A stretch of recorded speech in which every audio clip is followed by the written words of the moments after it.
Hey Mandy, thanks for doing this. I know that a lot of people have been asking questions, and out at boot camp the other morning, one of the ladies had expressed that she had lost some weight and changed because of some advice that you had given her. So I know that there's a lot of people who are going to be bombarding you with emails and questions. So I said, let's just do an audio interview, put it out so everybody can hear what you did, because you made some changes in your life, but we want to talk about some really interesting things about it, because we're going to answer the normal questions like what'd you eat and what'd you do.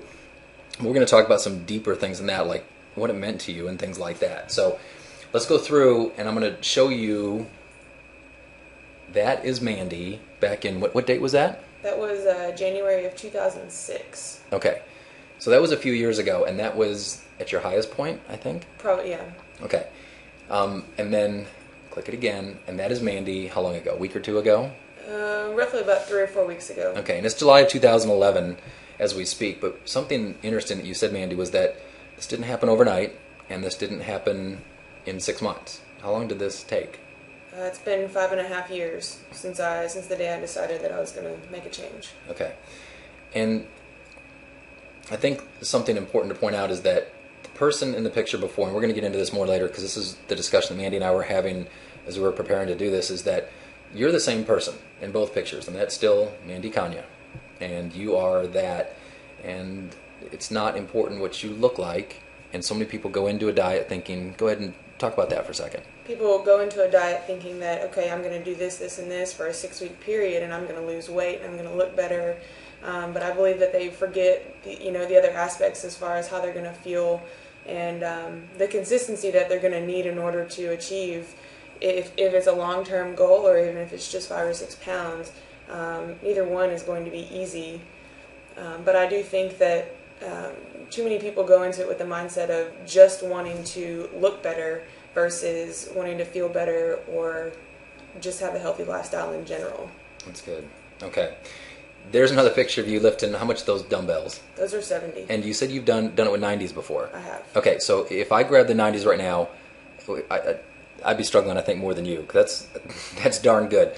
One thing I want to say, though, is don't be intimidated by that, because that took you a long time to get. Yes. And you are 24 years old. You just turned 24. So Mandy's young, and she has the time to do this. But so what's important is that I want to ask you some of the main basic questions that everyone's going to want to know. If we don't touch on these, and they're going to be bombarding you with emails. But how often do you eat during the day? The truth. Because I'd recommend that people eat 5 to 6 times a day. What do you do? On a normal daily basis, between breakfast and lunch, typically it's 4 or 5 hours. It should be sooner, but depending on my time schedule, 4 or 5 hours in between that. And I often have an afternoon snack by 4 o'clock. And then depending on what my activity level was for the day, if I have a bigger dinner or if I had a bigger lunch, sometimes I'm only eating maybe every 4 hours. Some days I'm hungrier than others, and I will have eaten lunch at, let's say, noon, and by 1:30 I'm starving. So it varies day to day. Okay, so it's not a set thing that's so rigid that if you don't eat every 3 hours, you're going to fail. And I think that's something that when I'm doing the seminars, I will always talk about you have to eat every 3 hours. And, there's recent research that shows that's not necessarily true. What worked for you more so was not so much the eating frequency, but it was what you ate and your consistency, right? Yeah, mostly. Okay. What do you eat? Give us a typical day of what a day looks like for you. We'll go through this morning, or we'll go through today. This morning for breakfast I had 2 boiled eggs and 2 egg whites. I had blueberries, peaches, and bananas in a mixture equaling probably to 1.5 cups or 2 cups even. Morning time is about whenever I have the most fruit. Let's see, if for a snack I had... Now, you just got done with a boot camp workout when you do that. Yes, I had just got done with a boot camp workout. So that was about 8 o'clock that I'd eaten, and wasn't hungry again until close to 1, which is a little longer than you probably should, but that's what was working for me. It's how my body felt. And then for lunch I eat a lot of deli meat only because it's easy. I live alone. It's not necessarily hard to get. You can go and do that. It's easy to portion out. So I had about 4 ounces of deli meat. I had 2 boiled egg whites, a little bit of yogurt for just a sweet tooth, and I don't remember what else. Okay. One of the things, one of our great trainers, Christian Lynch, talks about not eating fruit. And the Atkins diet and some of the popular diets are really big on that. And I want to put in there that you did eat that right after your boot camp workout, which is fine. Where are you with that? And let me make my point real quickly is I'm fine with people eating fruit. People that are more in the paleo diet and Atkins and things like that will cut fruit, even including tomatoes and carrots and things like that. But you eat those and you succeeded, right? Yes. Okay, so you're okay doing that?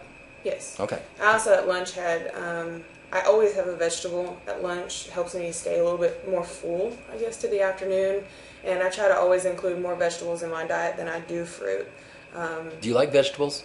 Yes. You do? Okay, because a lot of people don't like vegetables, including me.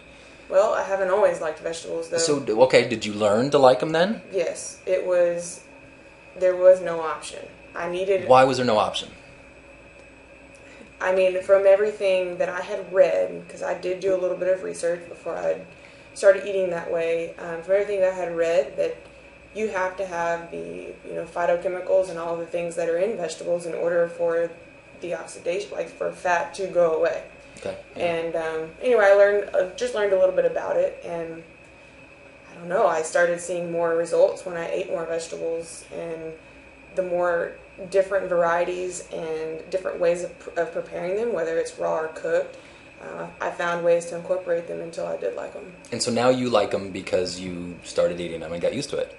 Yeah, and I actually have some days if I've eaten too much junk, on the weekends, of course. What's junk? What's your favorite junk? You're going to laugh.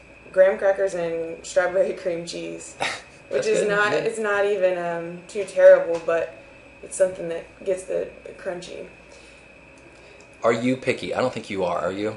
Not a very picky eater. Yeah, I see you eating a lot of different things when you're here in the training studio. So, what recommendations do you have for your clients that you're working with that are picky? Try and pick out the things that you do like. If you don't like all of vegetables, give it a try one more time because your taste buds can change. Like I said, I haven't always liked them. And the more I kind of forced myself in a sense to eat them, started to like them. So if you're picky, too bad. I mean, you're going to have to stop. There are some things that you're going to have to learn to like. And but I would recommend finding the things that you do like, and if there's anything in there that's probably not the best for you, to cut it out. Something you said that was interesting when you just said tough. You're going to have to learn to like them. You know, as trainers that have been through, and you certainly, and I know Christian and all our trainers, and I've been through at least a little bit of changes in my life. A lot of times we just go, you know what, sometimes we just got to tough it out and say, I'm just going to eat this. If I want to look this way and be this way, otherwise if I keep eating that same way and being picky, I'm going to keep staying the way that I was. So, how many other things in life do you not want to do or not like to do? But you have to do it. Exactly. And I don't believe that your nutrition should be any option as far as that. I agree. Provided that you have these goals. True. When you go to the grocery store, when you walk in, I think, because we study this and we do this for a living, we get almost overwhelmed because we know too much. So when you go into the grocery store, what do you do? So usually you start in produce, but what do you look for and what do you buy typically? I always try to. I could spend about 10 to 15 minutes just in the produce aisle. I always go in with a list and try really hard not to steer away from that. And I think about, for example, I will walk into Kroger and I go directly to the vegetables, and I know that I need cucumbers and everything else that I really like. What else? What else do you buy? Cucumbers, broccoli, carrots, and I like to buy the bags that are already made, even if I'm not going to use them for steaming. It makes it really good and easy to toss them in a plastic bag if you want just half of that bag. Take them with you as a snack. I also will get just a head of cauliflower because it's cheap and it's really easy to prepare if you know good recipes for that stuff. As far as like other, not necessarily convenience. Well, I guess it would be convenience. I buy canned vegetables, but only green beans. Not for any particular reason, only because I really like green beans. But I can spend a lot of time in the produce, and as far as the fruits, I eat a lot of apples, I eat a lot of berries, and I stay away from melons, not because they're bad for you, but only because it's just not a preference. Bad for you in that sugar? Sugar. Actually, they're not as high in sugar, from what I understand. But I stick with the berries more often. They're more fibrous. They're the best, yeah. And yeah. they fill me up better. Okay. What about meats? You go through the butcher section and you buy... I guess that would be where my pickiness would come in a little bit, as I'm not a pork eater. I don't care for beef all that much. For example, steak, it's not an appetizing thing to me. Chicken is great. Typically, if I'm, depending on what I'm cooking, I go for chicken breast, or even they sell the tenderloins, which are really easy. They're fast to cook and they thaw out fast because they're thin. I always buy chicken, period. Always fresh. I try not to buy the stuff that's already frozen. They're huge and they're hard to portion out as well. But I'll go to the deli and get either sliced turkey or sliced chicken even. I try to always go for a lower sodium. Boar's Head is more expensive, but it does taste better, and it's also, less preservatives and etc. Other than that, I'm really a chicken or a turkey eater. I'll eat beef every now and then. I'll buy ground beef, but that's once in a blue moon when I feel like it. Okay, good, thank you. All right, do you go out to eat? Lunch, dinner? If I told you the last time I went out to eat, it may have been... Well, I guess it was this last week for my birthday, and I try to keep it to when I'm out of town. If when my family wants to go out to eat, of course, I don't just not go. How often? Very, very rare.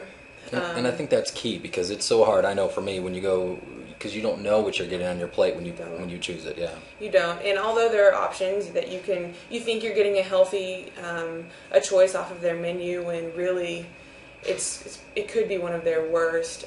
So all in all, I don't eat out all that often, and when I do, I either try to do my best as far as choosing something, or I even try to steer clear of the restaurants that I know for a fact don't have anything that I may be able to or want to eat for that matter. Good. Thank you. Weekends, that's the big hard part because we're off our schedule and maybe we have no schedule on that day. We sleep to when we want to, and those with kids, a little bit more scheduled weekend. But what on your weekends, do you stay on the same eating pattern on a Saturday and Sunday, or do you change it? I think it changes just because I wouldn't say that it changes a whole lot as far as what I'm eating, but it would be maybe how often I'm eating.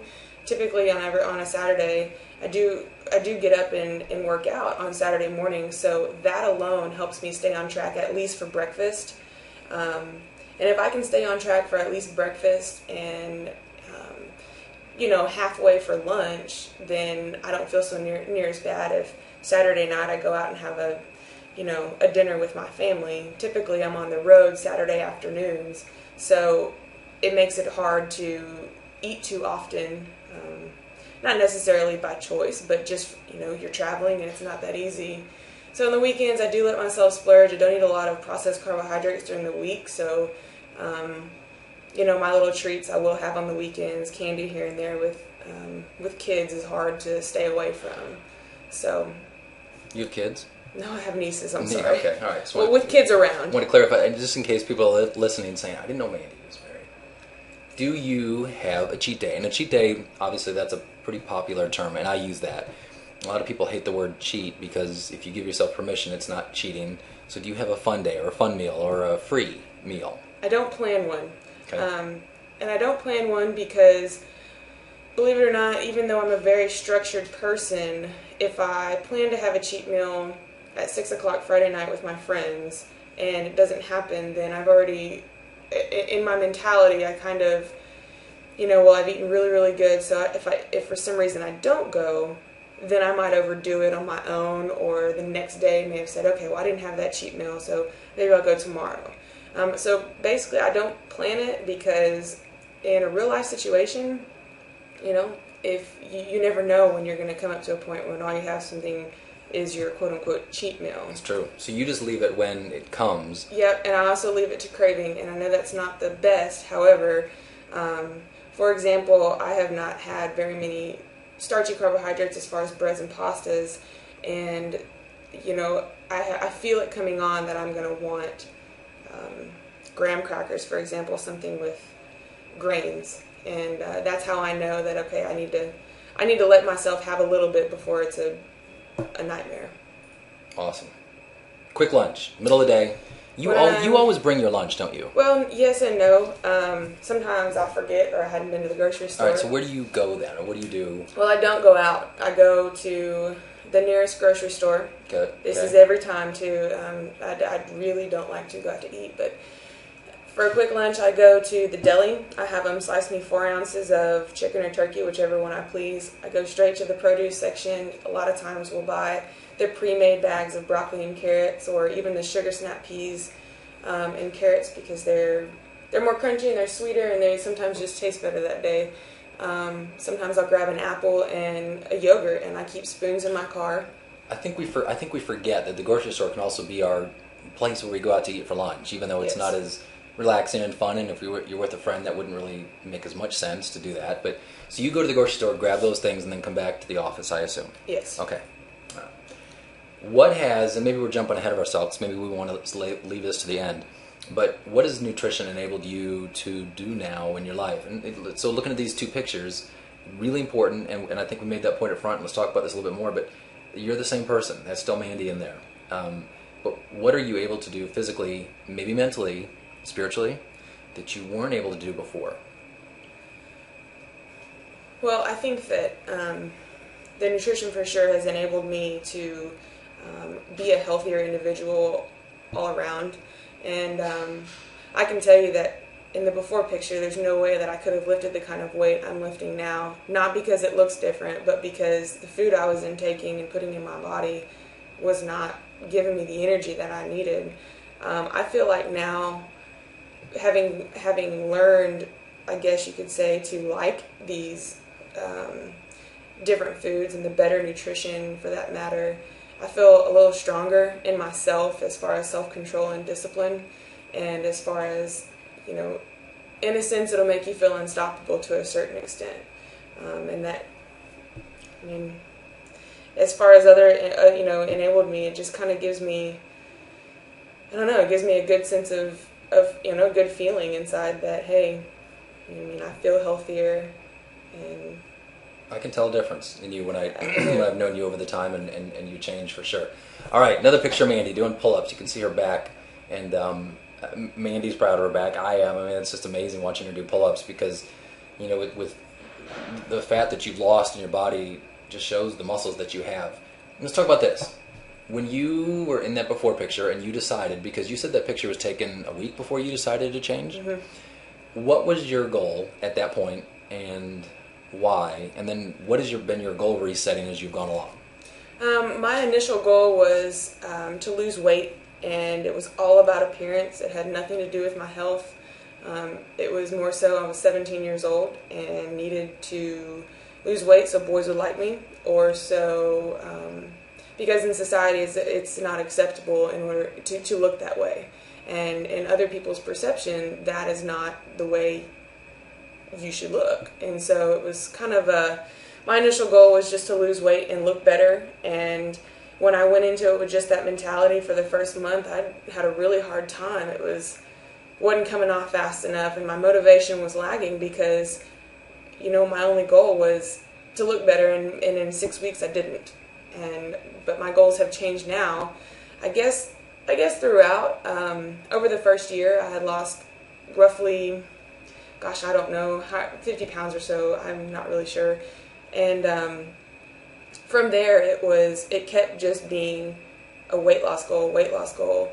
And I kept losing weight, but I still didn't look good. I still didn't feel good. I didn't have the muscle structure that I've got now. And then I decided that I needed to, I started reading some magazines and wondering, how do these girls look this way? And when I read more, I learned that weight training was really important. And then once I got really into the weight training more, that's whenever I decided on my goals to be strong and to perform better in a sense. I wanted to be the athlete that I'd always wanted to be in life. In that last slide, you were lifting 70-pound dumbbells. And look in this picture, you're not big. No. Most women think if they lift heavy weights, they're going to get big. Right. And you're not big. Well, if you put the right food in your body, you won't. That's exactly right. That's awesome. Okay. Where did this discipline come in you? Where did you learn this? Where did it come from? And is it always there every day, all the time? Talk about the discipline, because I know that's where a lot of people can be perfect for a day or two or a week or month, and then boom, life gets in the way and we take two, 3 steps back. Well, by no means was I perfect through any of this, but as far as my discipline, I could not pinpoint one specific thing. I do know that, and I hope it doesn't offend, but my faith, as far as believing and knowing that none of it was in my control was a big part of it. And I kept on thinking to myself that, this is something that I really want to do. And then the other side of me wanted to just prove everyone wrong, because it was more so about, oh, well, everyone starts a diet plan and then they slack off and then they don't, but I wanted to be the one, I guess, for myself in general as well, to prove wrong that, yes, I can do it.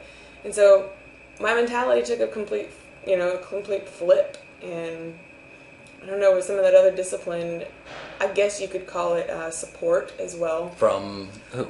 My mom was very supportive, my family, and also just friends in general. And when I say friends in general, the true friends and the close friends that I had were supportive as well. My roommates when I was in college, and just having a support system and surrounding myself with the people who had the same similar goals really helped. Just meeting people in the gym versus meeting them at the bar. Very good. What happens when you want to have an extra graham cracker with strawberry cream cheese? I have it. Okay. And you don't worry about that? No. Okay. I guess in a sense it'll ride on me in the back of my mind if I had too much, but I also have to think of it from a realistic standpoint that tomorrow's a new day. So you don't deny yourself, and if you do, you don't feel guilty, and you just move on. Right. But at one point I did feel guilty. I remember at some point, and this wasn't that long ago, when you started really changing, and I noticed it. I remember you saying, I stopped worrying about it so much and just lived. I'm consistent with my exercise, I'm consistent with my nutrition, and I don't worry about little setbacks anymore. Right. For example, I think that stress has a lot to do with anyone with weight gain. It can cause a number of problems, and I think I stressed myself out more worrying about if I ate one too many graham crackers, when so what? And it happens, and if it wasn't a graham cracker, it would have been something else without you even realizing it. Sure. It would have been a hidden something or another. And I think when I kind of relaxed and wasn't so uptight about it, that my stress went away, which in turn I probably didn't eat as much as I thought in the first place, but when I was so worried about it, it only escalated. Yeah. All right. Well, so let me go back. Let's go. That was the last one. Okay. One thing I want to say, Mandy, I've known you for a long time, and you're very humble in your achievements that you make. But obviously, you have done a tremendous job. However, what you had said before we started this interview was, to me as a trainer and doing this interview, that I want you to get across to people, is that the way you look before and after doesn't change who you are.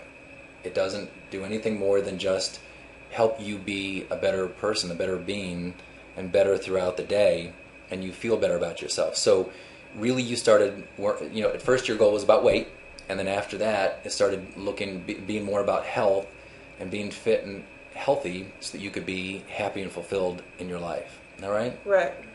I wanted to be able to do things like get up onto a horse. Yeah. And when you're too heavy, you can't. Yeah. Or even, I know it may sound cliche, but getting into a roller coaster. Those are all things that at 17 I shouldn't have had to worry about. And when I decided that, hey, I want to go ride the roller coasters, it was kind of a wake-up call. All right. If anyone wants help from Mandy, now she's not a registered dietitian, but she is a trainer, and I can tell you, and I'm not saying this because she's one of our trainers, but she's a phenomenal trainer, because I'll tell you that a lot of the workouts that I do with people that when I'm training them come from Mandy, because she's gotten to be a master of creating workouts that work, but also you understand what people go through and the journey of what it takes and the ups and downs. How do they get a hold of you for more help? Email is probably the best way, I would say. And what's your email? It is kana.mandy@gmail.com. So there you have it. You can email me, and if if it, anything else, then I'll make that decision. If we can help, let us know. Mandy has taken an amazing journey, and she's a changed person because of it. Mandy, thank you so much for doing this. I know this isn't always easy and fun to do, but I hope that this serves and helps a lot of people. I know that it will. You're an inspiration to us all. Thank you, Mandy. Well, thank you.